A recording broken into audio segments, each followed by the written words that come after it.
In this video, I'll show you how to see which devices are connected to your Wi-Fi.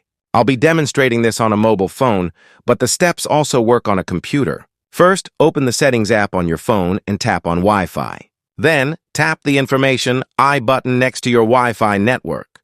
If you scroll down, you'll see the router address at the bottom. In my case, it's 192.168.1, but yours may be slightly different. Make a note of this number, then open your internet browser.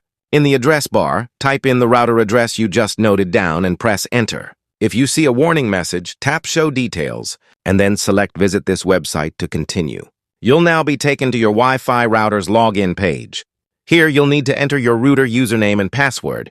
Note that this is not the same as your regular Wi-Fi password. If you're unsure of your router login details, you can usually find them on a sticker on the back of your router. Once you log in, you'll see your router's control panel.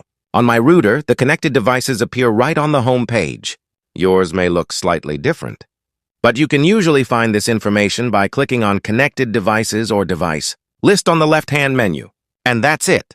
You'll now be able to see all the devices currently connected to your Wi-Fi network. If you found this video helpful, don't forget to leave a comment below.